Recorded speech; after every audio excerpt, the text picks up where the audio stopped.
सभी को नमस्ते जी। मैं कृष्ण शास्त्री आप सभी के मध्य सत्यार्थ प्रकाश प्रश्नोत्तरी माला को लेकर एक नए प्रश्न के साथ उपस्थित हूँ। वीडियो प्रारंभ करने के पूर्व आप इस आर्य समाज निवाड़ी यूट्यूब चैनल को सब्सक्राइब कर लीजिए, बेल आइकन दबा लीजिए, वीडियो को लाइक एवं शेयर करना ना भूलें।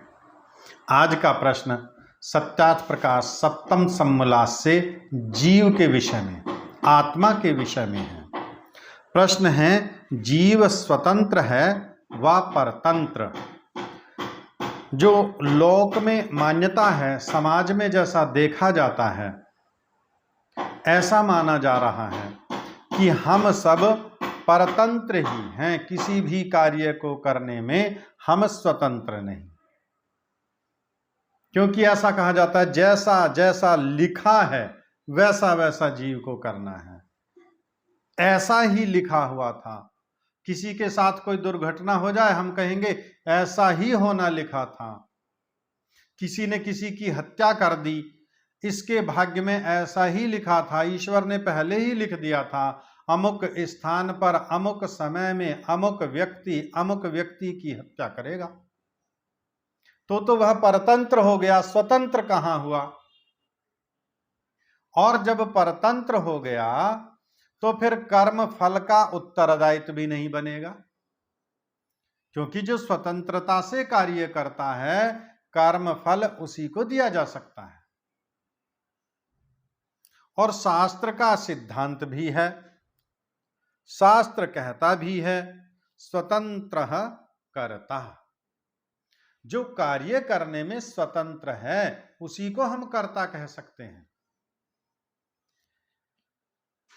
महर्षि स्वामी दयानंद सरस्वती जी इस प्रश्न का उत्तर देते हैं सत्यार्थ प्रकाश के सप्तम समोल्लास में, अपने कर्तव्य कर्मों में स्वतंत्र और जीव की और ईश्वर की व्यवस्था में परतंत्र है। जीव स्वतंत्र भी है और परतंत्र भी है। कैसे? कि कार्य करने में हम सब स्वतंत्र हैं और ईश्वरीय व्यवस्था से फल भोगने में हम सब परतंत्र हैं। फल तो भोगना ही होगा, हम स्वतंत्र हैं कार्य करने में। परमेश्वर ने हमें यह शरीर दिया, ज्ञानेंद्रियां दी, कर्मेंद्रियां दी, इनका हम जैसा चाहे वैसा ही प्रयोग करें। हम चाहे इनसे शुभ कर्म करें, हम चाहे इनसे अशुभ कर्म करें। नेत्र हैं, उनसे हम अच्छा अच्छा देखें या बुरा बुरा देखें।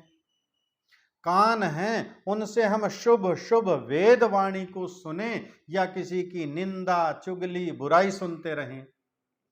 वाणी हमें परमेश्वर ने दी है, हम सत्य का उपदेश करें या हम मिथ्या भाषण करें, किसी की चुगली करें, बुराई करें, निंदा करें, झूठ बोलें, हम स्वतंत्र हैं। हाथ पैर दिए हैं परमेश्वर ने हमें, इन हाथों से हम किसी का उपकार करें या किसी का शोषण करें, किसी के ऊपर अत्याचार अन्याय करें।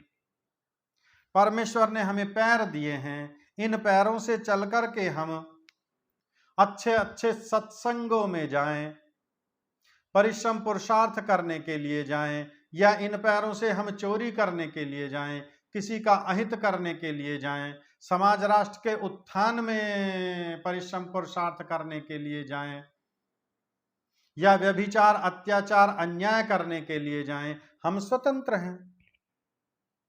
कार्य करने में तो हम स्वतंत्र हैं, लेकिन अब ईश्वर की व्यवस्था से फल भोगने में हम सब परतंत्र हैं।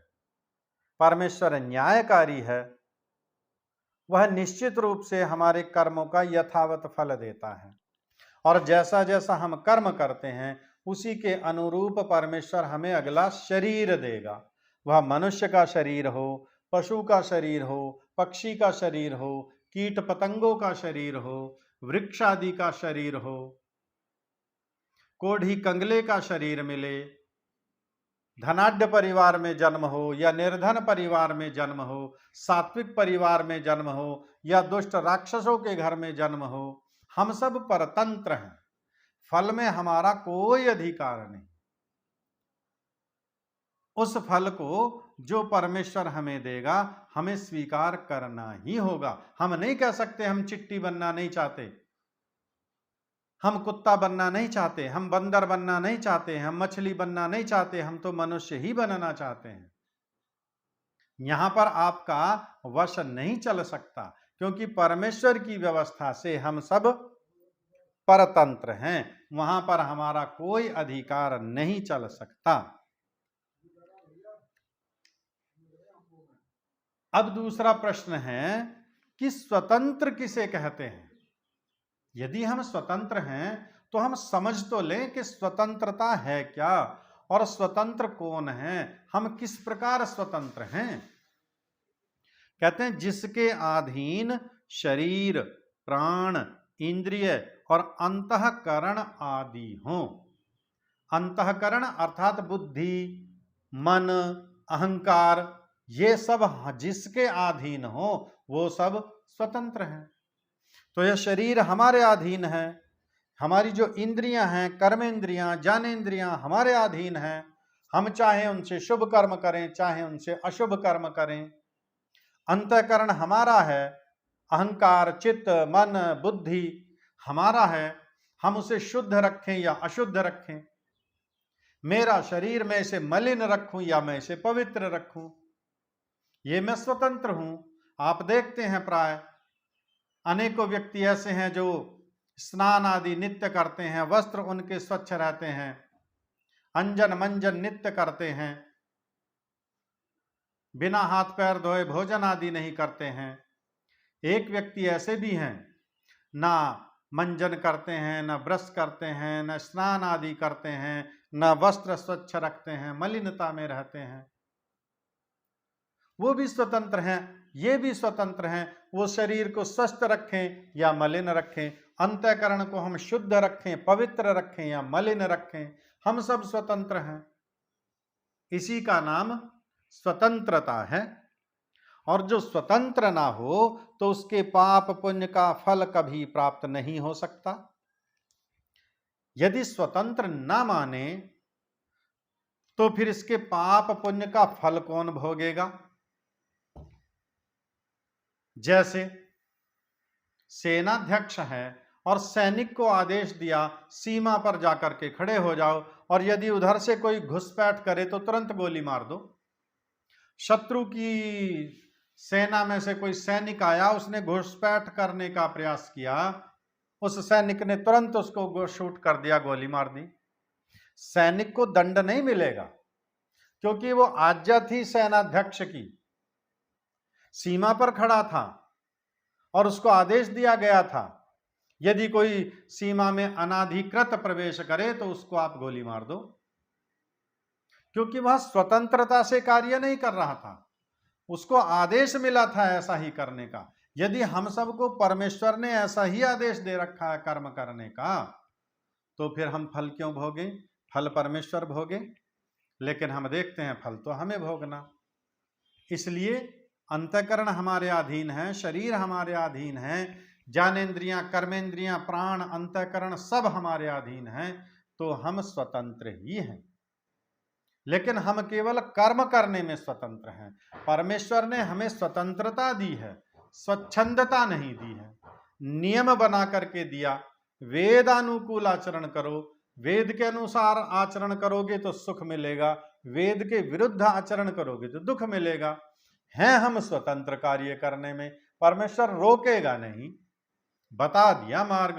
वेद का अनुकरण करो चाहे उल्लंघन करो, वो आपकी मर्जी, सुख चाहो या दुख चाहो आपकी मर्जी। अब जैसा जैसा हम कर्म करेंगे वैसा वैसा परमेश्वर फल देता रहेगा। इसलिए जीव कर्म करने में सर्वथा स्वतंत्र है, लेकिन फल भोगने में सदैव ईश्वर की व्यवस्था से परतंत्र है। आप इस वीडियो को अपने मित्रों में, संबंधियों में अवश्य शेयर कीजिए, ताकि सभी को सत्य का परिज्ञान होता रहे। शीघ्र ही ऐसे एक और रोचक प्रश्न के साथ आपके समक्ष उपस्थित होंगे। तब तक के लिए सभी को नमस्ते जी। सभी का बहुत बहुत धन्यवाद।